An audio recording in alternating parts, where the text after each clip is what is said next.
You're listening to the Identity at the Center podcast. This is the show that talks about identity and access management and making sure you know who has access to what. Let's get started.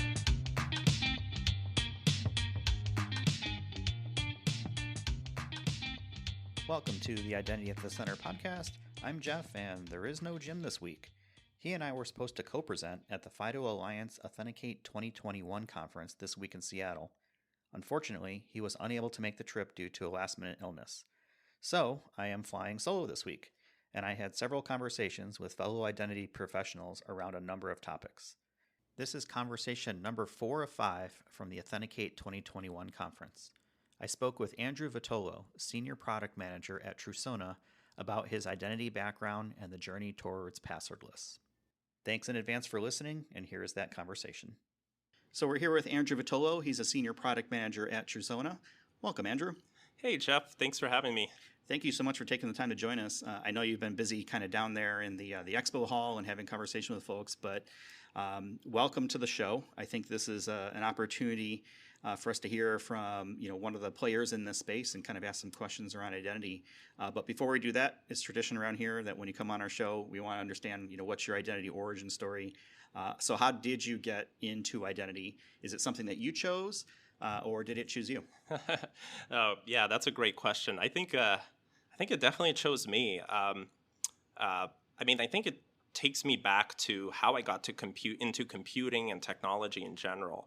As a kid, I was always a tinker, curious, really wanted to understand how computers worked, and really wanted to do things from computing. I think a lot of people get really into the engineering and the mechanics and the kind of bottom-up approach where they get into the plumbing and then they get to kind of what are we solving.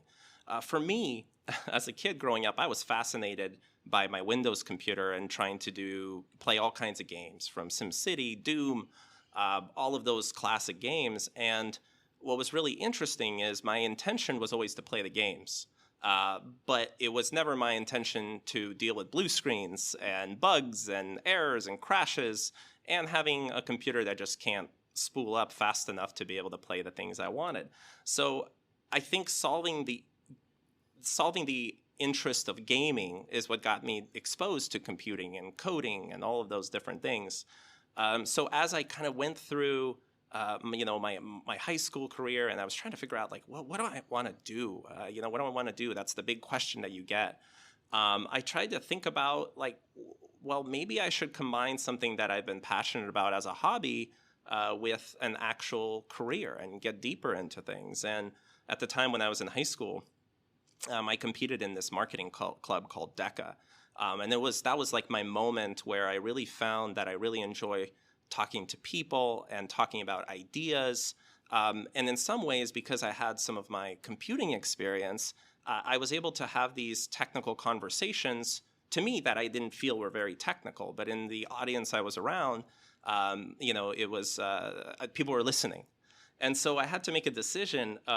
Do I want to go and focus my studies on, more business and marketing, or do I want to go into the engineering side of it? And at the time, I went to the University of Washington. That's my alma mater. I was looking at what programs they had, and I'm like, well, I don't know if I want to do pure business because it's there's no technology component to it really. This was around 2006, dating myself a little bit, but. And at that time, there was the business angle, and then there was the computer science angle and engineering angle. And to me, I didn't ever feel like, and it's just me, I didn't ever have the patience to just sit down and tinker and really, get into the plumbing, the dry material. So for me, I knew deep down in my heart that I don't know if I would have the discipline and the interest. I want to do something with people. And luckily, at the University of Washington, they had this program called informatics. And informatics is really focused on not just building something, but building it with the user in mind. So heavy focus on design, research, security, project management, and engineering. It still had a curriculum of computer science courses. And I am so thankful for the opportunity to, for that program's existence. It was very new. My cohort, I think, was maybe 60 people. Now I want to say it's over 600, if not more. It's really grown. And that's where I kind of got an opportunity to really do a little bit of everything, which is great, good foundational skills, but still it was like, okay, well, I understand how things are built. I understand design and these challenges. You can apply that to a lot of different things. So for, I would say, the next almost 10 years, 8 years, I bounced around. I knew that I could do a lot of different things, but I really wanted to hone in on what I was passionate about. And so at that time, my career started over at Microsoft, and I felt, well, look, I like working with people. I love Microsoft technologies grew up on a Windows computer. That's just what came naturally to me. And so I did some field engineering, and that was a great opportunity because I was a college hire. I got to go work with Fortune 500 customers, and I got to pick on working on any product. And at the time, I picked real-time collaboration, so Link. Now you have Teams, you have Zoom, you have all of these different conferencing technologies. But I picked Link at the time, and then it became Skype for Business, because I'm like, this is one of those things that's the intersection that everyone needs, some sort of form of communication on the internet. And unlike a lot of enterprise products, when you deploy a conferencing solution, people get excited. They chat, they do video, and I thought that was a really interesting product. And that kind of brought me to an opportunity where I got to do some incident management. I went to work for the product group, and because I worked with so many customers, I wanted to have a bigger reach. Got to see, how the sausage gets made, and put out a lot of fires. Turns out it's really, really hard to build cloud applications, and this was in the time where Microsoft was transitioning heavily from on-premise to the cloud. So I got to be part of that journey. And after that, I kind of said, look, I've been at a big company, but I really want to go and start something from the ground up. I'm no way ready to be a founder. I don't even know exactly which problem I want to solve yet, because here I'm solving, customer problems with a specific product. But I'm like, I want to take it up a notch. I want to actually have an opportunity to be in a space that's brand new, that I'm kind of, not only am I working for supporting a product or a company, but part of a bigger vision and a global effort to solve some sort of technology problem. I didn't know it was identity. It was going to be identity. That's the hint, right? So I went, and then I decided, okay, well, I've done a little bit of consulting. I've done engineering. Now maybe I'll go in and try something out with more of like a technical sales field. And that landed me to a incident. So because I was on the incident management team at Microsoft, there's a company called Catchpoint.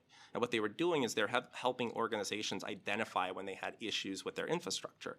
Natural transition. I'm like, well, I know exactly what this problem is. I know the solution for this, and this company has a wonderful solution. They're still around.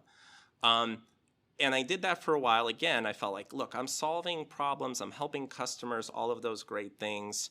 But I think there are some problems that are almost like overserved in some ways. And I'm not saying like application performance monitoring, there's probably so many things we could do better.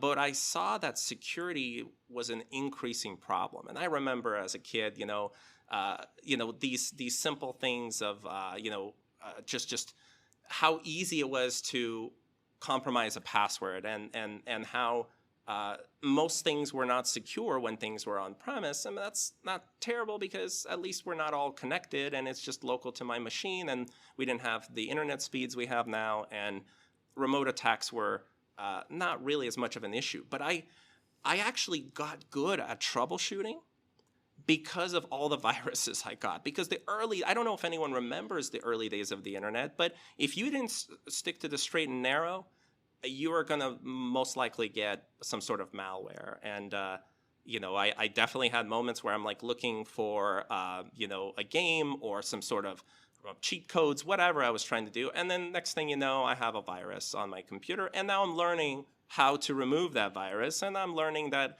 look, I've already spent 2 hours on it. It's easier to just use my backup image and restore it. So it was really interesting how that came to be. And so at that point, I was, again, this is all ties back to my childhood and getting into identity, is I realized, like, look, this is going to be only a continuing and even a growing problem. Like, this is a major issue, and everyone's really focused on developing the cloud, running your own business on it. Like, it's all focused on how can we have a disruptive technology that drives revenues and profits, and wonderful innovation. It's great. But who's actually working on solving some of the security and identity problems? And that, at that point, I was starting to look around because I was doing pre-sales for a while, and I was like, I want to try out a different industry. I know what application performance monitoring is about, I think. And that's where I came across a company called Yubico, little tiny Swedish company headquartered in Palo Alto, California. And I was like, oh, this is interesting. It looks like they're talking about this FIDO thing and, authentication. And wow, they're making actual keys? What? Like, everyone's working on like software, but these guys are working on hardware. It's old school, right? It's old school. Yeah. It's like, what is this? And they were actually hiring, a sales engineer, and I saw who some of their customers were. They're working with Facebook, Google, some of the other ones they had on their site at the time. And I'm like, well, look, they must be doing something right. And, I don't know. Security was not my discipline at the time, but I took enough courses. I took enough, read enough things. And I'm like, this makes sense. They're implementing a way to mitigate the risks associated with passwords. At the time, it was just still FIDO U2F. Mm-hmm. So that's, for those of you that are not familiar, FIDO U2F, it was, a hardware security key as a second factor. So, needless to say, I got to meet the team there. Wonderful, wonderful people. Swedish company. Felt in the early days, I think there was like, I wasn't even a super early one, but I think it was like 40. It felt like a family, like a small family company. I think Yubico's now over 300 people, but it was wonderful. Got to meet the founders, and they had this really cool old building in downtown Palo Alto, like this Victorian house that they were in. It was an office for lease. It was just something else. I was like, is this the office?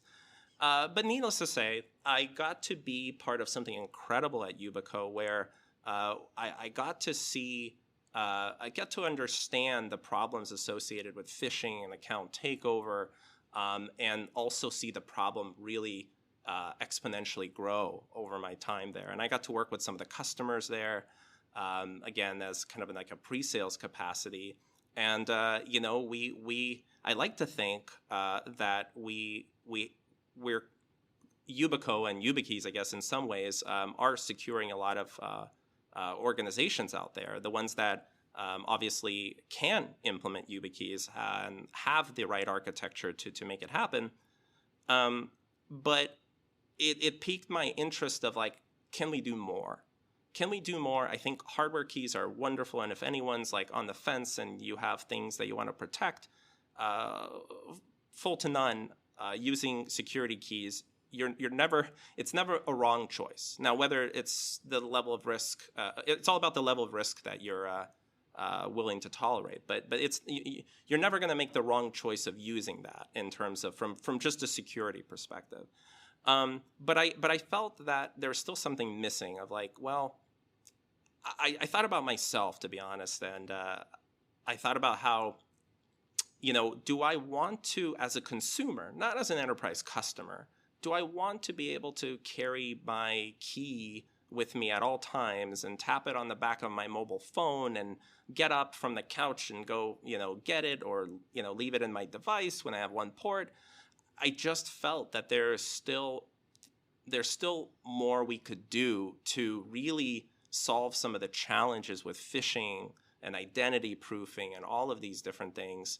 I thought, look, I've had an opportunity to kind of work with customers, work with the field, really help others understand some of the products and solutions out there to solve problems.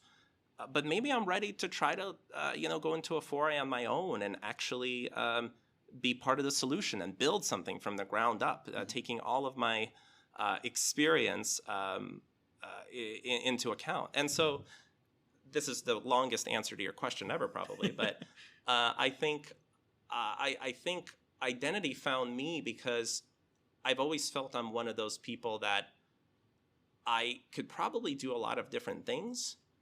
But for me, it's more important to find a problem that I think is worth solving, that I'm passionate about, and being able to bring people up and share some of the challenges with it, and get help in tackling it as a team. And so, today at Trusona, we have a workforce solution, we have a consumer solution, and Trusona started working on some of the things before FIDO was fully fleshed out. And so I have the privilege of working with Ori and the team to really drive some of the things that we're doing with in adding WebAuthn, adding FIDO to some of the platform we have today.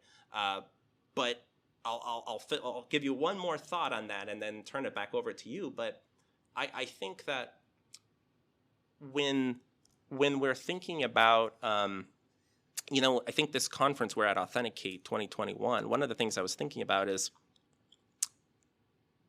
Authenticate is important. Authentication's no doubt an important part, but to have a complete, what customers are actually looking for isn't just authentication. They're looking for an identity solution, and an identity solution encompasses a lot more things than just FIDO and authentication. So I'm excited and had some wonderful conversations with folks this week on all kinds of topics, from account recovery to distributed identities, and just the evolution of the web. But so to answer your question, I don't know where the next decade will take me, but I certainly want to look back at my career and my journey and say, look, I was an early stage contributor to solving a massive problem of how do you prove you are who you are on the internet and not compromise privacy and security. You're going to be one of these guys at these conferences in like 20 years, right? Probably like myself as well.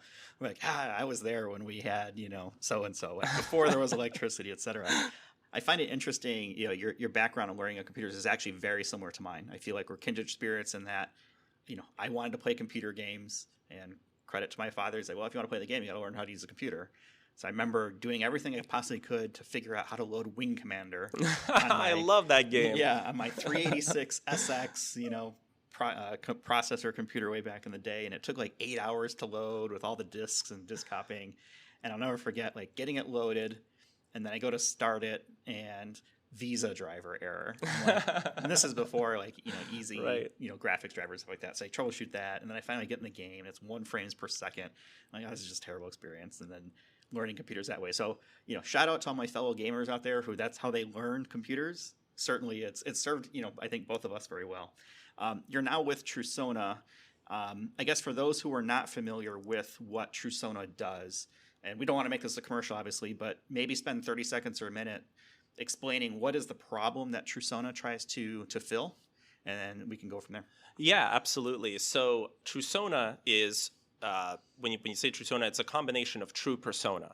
And fundamentally, our mission is to eliminate passwords, at least eliminate the risks and the challenges and the drawbacks that passwords present. Look, if a password exists, but you can't use it and it doesn't really work anywhere, so what?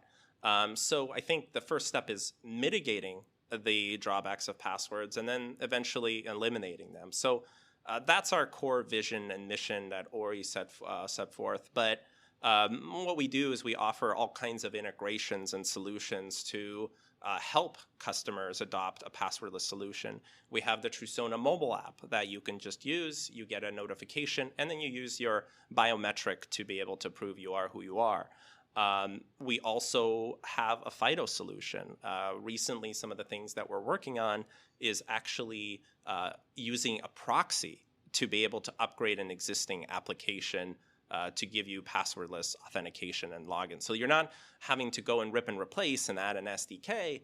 You just take an existing web application, you use a proxy and a JavaScript tag, and then we can serve a better login experience. Again, we're not necessarily eliminating the password right away, but we want to provide customers an opportunity to reduce the usage of it and improve the user experience. That's a big part of it. If you've had a chance and look at the Identiverse session, not the Identiverse, Authenticate sessions, Kevin Goldman, our Chief Experience Officer, talks about outstanding UX for FIDO.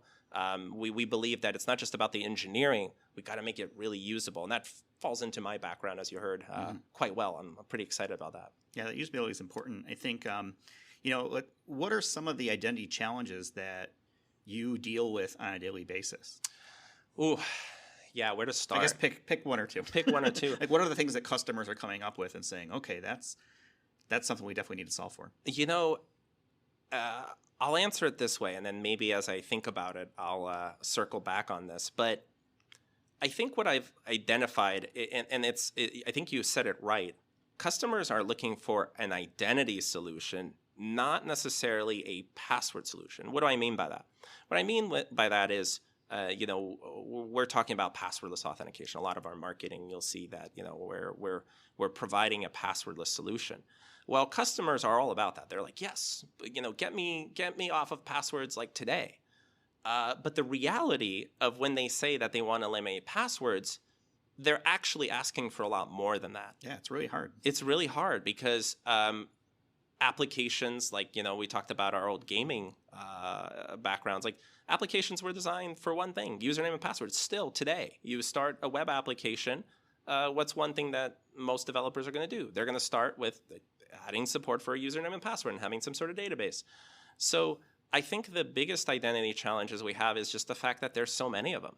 And to get to a passwordless solution requires solving various things, from single sign-on to being able to establish trusts, to being able to manage users and roles and access control, telemetries, managing mobile devices. There's just so many different things that encompass an organization's needs. And I think Microsoft said it well. I don't know if it was Alex Simons or someone, but they said, identity is the control plane now. And if you don't have a central identity, or if you have multiple identities, that makes going passwordless even that much harder.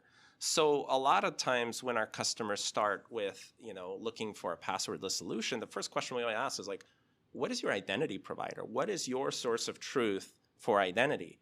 And we hear all kinds of answers to that, from traditional on-premise Active Directory to modern ones.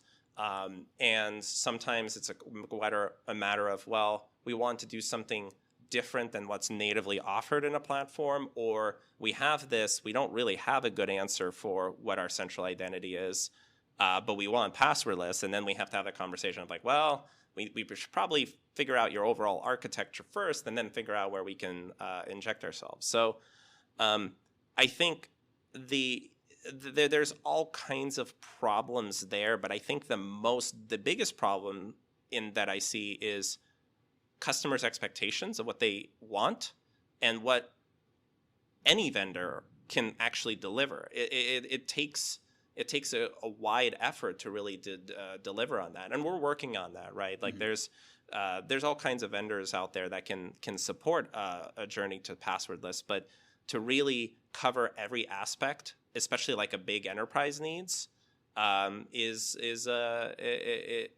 no short task, that's for sure. And so it's really getting into what do you want to solve for first. I feel like it's this journey to passwordless is almost like an iceberg. You see the little tip of the top, and maybe that that little part that's sticking up of the water looks like a really attractive piece of land or something, right? Or maybe there's a cute penguin or something, like, oh, that looks great. And then you get below it, and then there's just a world of hurt and pain and suffering, and things that you maybe haven't accounted for. And I think you're right. When I talk with the folks that I work with all the time, is, oh yeah, we would love to be passwordless. What's that going to cost? What's it going to take? And then when you start to detail out and say, oh, okay, this is all the things we need to do, and you hit one of the ones I think is really important kind of early on, and that is your legacy application footprint. I don't want to trivialize it, but it's relatively easy to go passwordless if you're building from the ground up on that platform. But that's not how organizations are built. Mostly they have legacy apps. They might be using things like ADFS or Azure or Okta or Ping or whatever it may be. They may have a bunch of legacy applications that are connected to that or have their own identity silos.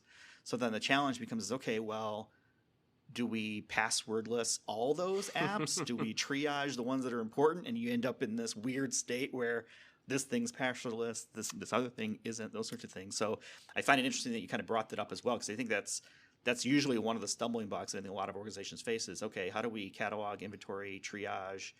How are we going to migrate all these applications? And typically, and maybe you can let me know if you think this is what you see too, is, well, that application is going to be sunset anyway in 2 to 5 years, so let's not worry about it. Yes. Do you hear that a lot? Is that from my perspective, I think it makes sense. If it's something that is an immediate, is going to go away, maybe it's tied to a license and you're in the process of migrating. Yeah, like don't spend the money to upgrade that app. But if there's something that doesn't really have an end date and it's like, yeah, we think we're going to be off of that in a few years, where does that fall? Yeah, great question. I have so many different thoughts. I mean, the one thing that I will say, we're talking about passwordless, and I've seen this both at Yubico and Trusona, that the North Star is passwordless identities, and everything is seamless, tied together. There's you've thought about your authorization and permissions, you have telemetry, governance, all those great things. But the reality is, there's been a lot of terms like bridge to passwordless or journey to passwordless, because the reality is we might not be able to get there right away. And that's exactly to your point, is it's doing passwordless where you can, and doing passwordless for segments of users that are going to be used to using a passwordless experience is in some ways more important than trying to do, how do I say this? It's important to think about user journeys. And what I'm getting at there is, if you have some of your organization and some of your apps require like two-factor, right? So you're just still entering the username and then you're doing passwordless, username, password plus password, and then some sort of authenticator. And then somewhere else, you're just doing completely passwordless. You don't want to create fragmentation and friction to where users have to remember 4 different ways to authenticate. I don't know if that's, yes, it checks the security box, but in my mind, I would almost rather classify subsets of users that have a consistent user experience, and know that a certain group is always using, username and password plus some sort of authenticator, and another group is using always passwordless, and try to mix and match. Because that's the big headache, is in an enterprise even specifically, you usually have the concept of single sign-on. So you authenticate once and you get to all the things that matter. But for consumers, for me, accessing all of the sites that I visit, remembering of, oh, that's right, this is my TOTP authenticator app. Oh, and this one is passwordless, and this one is that, or this one requires a security key. Oh, it's a nightmare. And I think we've spent so much time thinking about how do we solve this for enterprises and companies, which makes sense, right? That's where your assets are. That's your intellectual property. That's your, that's your employees. It makes sense that we've spent all of our time there. But the consumer side of the house and customers, there's just no consistency and method to the madness. And I know we're kind of diverting a little bit because we were talking about like all the legacy applications, but I just wanted to call that out because in those scenarios where you have these legacy applications, it's so tempting to just put a Band-Aid on them and not really thinking about like this silo that you're creating of having different experiences for your employees. But it's still a step in the right direction. And then that's what I really wanted to call out is today, the best thing that you could do is do something better than you did yesterday. So even though we as an industry are talking about WebAuthn, and today, and Christian was talking about some of the things that's going to be discussed in the working group later this week on synchronizing FIDO credentials on the internet. No small feat. Mm-hmm. We're talking about these things, but at the same time, the message is still clear and should be to the market that just stop using passwords, find some other form of multi-factor authentication We all know SMS is not ideal. There's all kinds of issues with it. But if that's the stepping stone that makes it harder for attackers, then do that. Yes, it's phishable. But if you're moving in the right direction and supporting your users and thinking about the user experience, and you're helping users learn new patterns and getting them slowly introduced to other forms of authentication, that's a good thing for our industry, because as users get more comfortable, for example, if I enter my username and password and then I use my biometric, at some point when that username and password goes away, it's like, oh, my sign-in experience is that much better. Mm-hmm. And so I think, again, going back to kind of what we're working on, we really want to serve not just the big enterprises, of course, that makes sense, but we want to serve those organizations that have applications that were built 10 years ago, 15 years ago, and make it easy for them to retrofit a better sign-in experience for their users. Because to your point of what you said, maybe they have no intent to keep upgrading these legacy applications. They're probably going to build a new one at some point when budgets arrive. But if it works, a lot of organizations, if it ain't broke, don't fix it. So I think what we can do as an industry is recognize that upgrading to and removing the dependence and the drawbacks of passwords is the first step. If we can get to passwordless right away, great, but it's really a journey. That's really what I want to drive at. Yeah, that seemed like that journey is the part that it needs to be, I think, communicated more, because I think that people, a lot of things, will think, okay, well, we'll just go buy a passwordless product. It's like, oh, I'll go buy zero trust product. It's not a product per se, right? It's a strategy, it's approach, et cetera. I would imagine, you're here having conversations with folks, and I think, there's a booth in the expo hall, that sort of thing.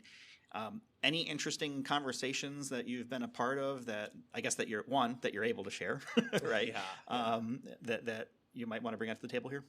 Yeah, I think one in particular was really interesting. It was we were sitting having, I think it was lunch, and just a group of us from various organizations, and it's great. There's a lot of friendly faces, people I used to work with, and new faces. It was great. But one of the things was interesting. There was a gal, wonderful. Of course, the name escapes me.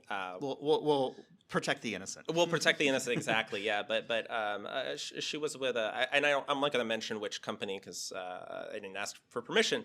But a password manager, mm-hmm. and someone says, oh, a password manager at a authentication, a FIDO Web Authn event, like that's.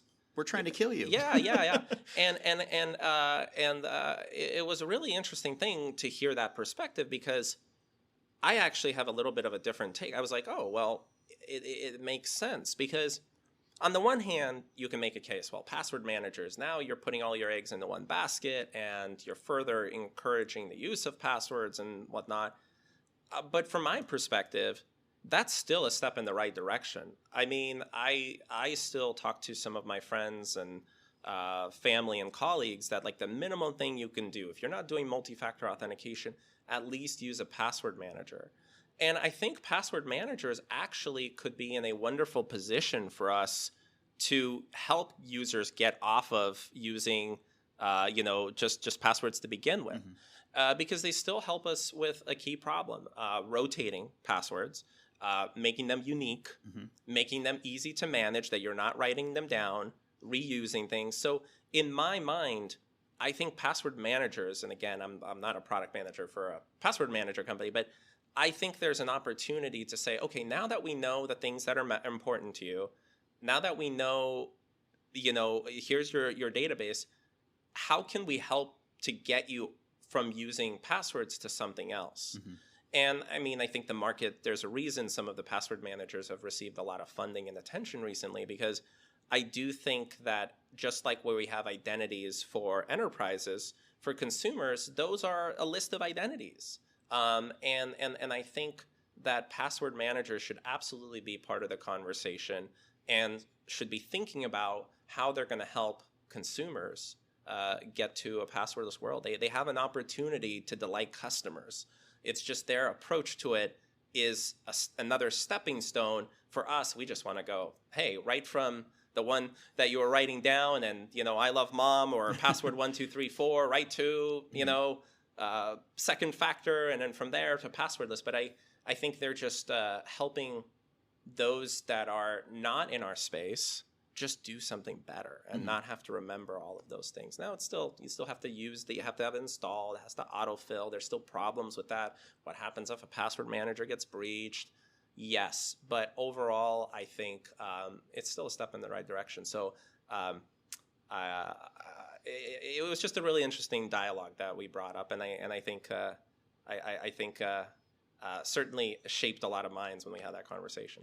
Yeah, it does sound interesting. It's almost a little bit kind of like the sheep walking into the lion's den. So kudos to them for being here. Exactly. There's certainly a place, I think, for it. So you've been really generous through the time. So what I want to do is kind of close off with here is a softball question. All right. So what's been your favorite part of the conference so far? I think this is an easy one. Just seeing people face to face. No doubt. It's been, we've tried to do the Zoom thing. We've tried to do the online conferences. But just seeing both new and familiar faces face to face, having the dialogue like you and I are talking today. I mean, yes, we could have done this remotely, but being able to see you, shake your hand, really connect with you has just been wonderful. And I think there's a certain level of extra excitement. I'm tired of it. It's like you know how these things go. You wake up early, and then you go through the things. Then you go to dinner, drinks, and then you talk to family, and then you're like, wow, it's 11 o'clock or midnight, and then you still have to respond to emails. Yeah, so it's a long days, but I feel energized because I'm here with people that are passionate about identity, passionate about authentication. People are openly sharing their feedback, their knowledge. Even competitors are kind of like, there's a level of respect here, and I think that's been wonderful. And I think just seeing finally people face to face, and I hope we can do more of this, in the next year or two. Yeah, I'm with you. I think having been cooped up for the last 18 months, not really going anywhere, I'm excited to be on site and have conversations like this. I've been talking with other people throughout the week, doing this sort of thing, and this is probably the best value that you get going to a conference. Yes, there's great speakers and great content and stuff like that, but having side hall or different conversations in that are not part of the formal agenda, right? Oh, come over here and meet so and so. Here's what they're working on, or oh, that's cool, right? I didn't know you guys were doing that, or hey, here's how we're approaching things like that. All that stuff that you don't get in Zoom, Teams, whatever it may be. So I'm a little bit reinvigorated having come to this because, I go to multiple conferences per year over the last several years, pre-COVID. I'm sure it will pick back up, but if you've been doing that for a while, you become a little bit jaded, right? So this has certainly been helpful. I think it's been a nice toe back into the water. My hat's off to the Authenticate team here and FIDO Alliance for putting on a great conference, and it's been, safe, secure. People have had masks on, all the precautions have been there. So I feel like it was handled appropriately. Unbelievable. Yeah. So very well run. It's been really, really cool. Yeah. So, well, great. I really appreciate the time. I'll let you get back with the conference. I know I'm stealing people away from sessions, so we'll let people get back at it. But certainly appreciate the time, Andrew. And with that, we'll go ahead and leave it right there. And we'll talk with everyone else. It's been my pleasure, Jeff. Thanks for having me on. Thanks, Andrew. Thanks for listening to the Identity at the Center podcast. If you like what you heard, don't forget to subscribe and visit us on the web at identityatthecenter.com.